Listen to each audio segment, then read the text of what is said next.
दोस्तों आज के समय में हम जब भी फुटबॉल के स्टार प्लेयर्स की बात करते हैं तो उनमें रोनाल्डो और लायनल मेसी के बाद नेमार का नाम आता है। नेमार ब्राज़ील के एक फुटबॉलर हैं जो ब्राज़ील की राष्ट्रीय टीम और French club Paris Saint Germain के लिए खेलते हैं। उन्हें दुनिया के बेस्ट फुटबॉल प्लेयर्स में से एक के रूप में जाना जाता है। नेमार ने ब्राज़ील के कई दूसरे फुटबॉल खिलाड़ियों की तरह ही एक स्ट्रीट फुटबॉलर के रूप में अपने करियर की शुरुआत करी थी और अभी वो अपने देश के फुटबॉल इतिहास के सबसे शानदार गोल स्कोरर्स में से एक हैं। और बिल्कुल आज की इस वीडियो में हम इसी लेजेंड प्लेयर के बारे में विस्तार से जानने वाले हैं। तो दोस्तों नेमार के नाम से प्रसिद्ध ब्राज़ील के इस फुटबॉलर नेमार दा सिल्वा सैंटोस जूनियर का जन्म 5 फरवरी 1992 को ब्राज़ील के एक स्टेट साओ पाउलो के मोगी दास क्रूजेस में हुआ था। इनकी माँ का नाम नदीन दा सिल्वा और पिता का नाम नेमार सैंटोस सीनियर है, जो खुद एक प्रोफेशनल फुटबॉलर रह चुके थे। अब क्योंकि इनके पिता ऑलरेडी फुटबॉल से जुड़े हुए थे तो नेमार का बचपन से ही फुटबॉल में इंटरेस्ट होना बहुत स्वाभाविक था। उनके पिता ने भी नेमार के इस इंटरेस्ट को समझा और बचपन से ही उनको फुटबॉल के लिए ट्रेन करना शुरू किया, जिसकी वजह से उन्हें काफ़ी अच्छे इनिशियल ट्रेनिंग भी मिली। अपने पिता के कंट्रीब्यूशन के बारे में जिक्र करते हुए नेमार कहते हैं कि my father has been by my side since I was little. He takes care of things, my finances and my family. शुरू में नेमार ने स्ट्रीट फुटबॉल और फुटसल नाम के फुटबॉल बेस्ड गेम में पार्टिसिपेट करना शुरू किया, जिसकी हेल्प से उन्होंने अपनी फुटबॉल टेक्निक्स भी डेवलप करी। उसके बाद करीब 10 वर्ष की उम्र में साल 2003 में नेमार को फैमिली के साथ ब्राज़ील के एक शहर साओ विसेंते में शिफ्ट होना पड़ा और वहां जाकर उन्होंने एसासियो एथलेटिका पोर्चुगीज नाम के एक फुटबॉल क्लब के लिए खेलना शुरू किया। लेकिन उसके कुछ समय बाद ही उन्होंने क्लब बदलकर सैंटोस फुटबॉल क्लब को ज्वाइन कर लिया, जहां उन्होंने अपने अच्छे प्रदर्शन के दम पर खूब प्रसिद्धि कमाई और फेम के साथ साथ उन्होंने थोड़े बहुत पैसे भी कमाने शुरू कर दिए थे। और उसी का इस्तेमाल करते हुए उन्होंने विला बाल्मेरो में अपना एक नया घर खरीदा। आपको जानकर आश्चर्य होगा कि सिर्फ 15 साल की उम्र में नेमार की मंथली कमाई 10,000 रियाल्स के करीब थी, जो इंडियन रुपीस में करीब 1.3 लाख रुपीस के बराबर होगी। और उसके सिर्फ एक साल के अंदर यानी कि 16 साल की उम्र में ही उनकी कमाई 1,25,000 रियाल्स के करीब हो गई, जो इंडियन रुपीस में करीब 16 लाख के बराबर होती है।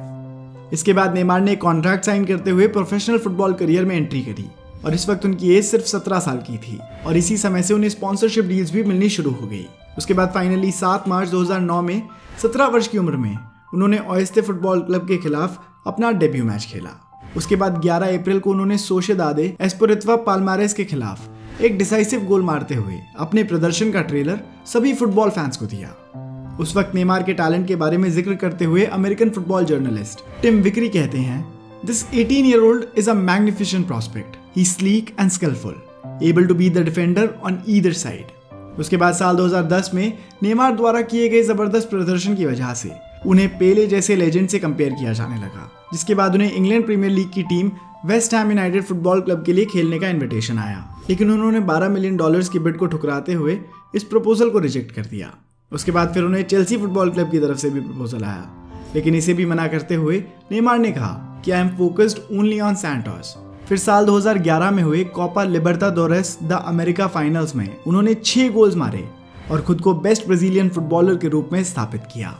इसके अलावा भी 2011 में उनके द्वारा किए गए जबरदस्त प्रदर्शन की वजह से उन्हें south American footballer of the year का अवार्ड भी दिया गया, जिसने उन्हें डिएगो मैराडोना, रोमारियो दा सूजा फारेया और आर्थर एंटोनिस कोइम्ब्रा जैसे खिलाड़ियों की लिस्ट में लाकर खड़ा कर दिया।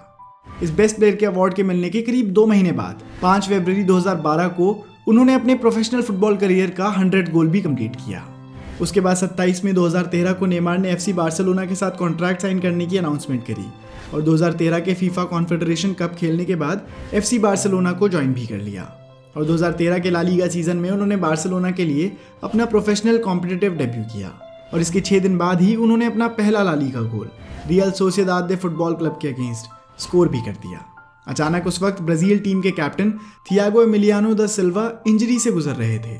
इस वजह से मौजूदा के कोच कार्लोस कोएतानो ब्लेदरोना वेरी के सुझाव पर उन्हें कैप्टनसी का जिम्मा भी दे दिया गया। उसके बाद साल 2015 के कोपा अमेरिका, 2016 के समर ओलंपिक्स और 2018 में हुए फीफा वर्ल्ड कप में उन्होंने जबरदस्त प्रदर्शन किया। उसके बाद से लगातार वो अभी तक अपने प्रदर्शन से सभी फुटबॉल फैंस को इम्प्रेस करते आए हैं। उनके बारे में जिक्र करते हुए रोनाल्डो कहते हैं कि logically Messi is better right now, but Neymar is a great talent who will show the world that he will be number 1। अपने प्रदर्शन और प्रसिद्धि की वजह से आज नेमार नाइकी, प्यूमा और पैनासोनिक जैसे इंटरनेशनल ब्रांड्स के ब्रांड एम्बेसडर भी बन गए हैं। इसके अलावा उन्होंने Volkswagen, Ambev, Claro company, Unilever और बैंको सैंटेंडर के साथ भी कॉन्ट्रैक्ट साइन किया हुआ है। इसकी वजह से साल 2019 में फोर्ब्स ने उन्हें वर्ल्ड्स हाईएस्ट पेड एथलीट्स की लिस्ट में लायनल मेसी और क्रिस्टियानो रोनाल्डो के बाद तीसरा स्थान दिया। फुटबॉल के अलावा नेमार ने XXX रिटर्न ऑफ ज़ैंडर केज और मनी हाइस्ट जैसी फिल्में और टीवी सीरीज में भी काम किया है।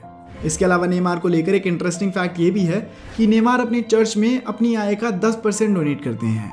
इस वजह से नेमार को उनके धार्मिक रोल मॉडल के रूप में काका नाम दिया गया है।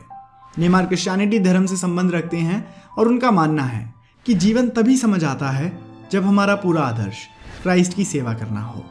तो दोस्तों यही थी कहानी नेमार जूनियर की। अगर आपको वीडियो पसंद आई हो तो आप इस वीडियो को लाइक करके हमारा मनोबल बढ़ा सकते हैं। धन्यवाद।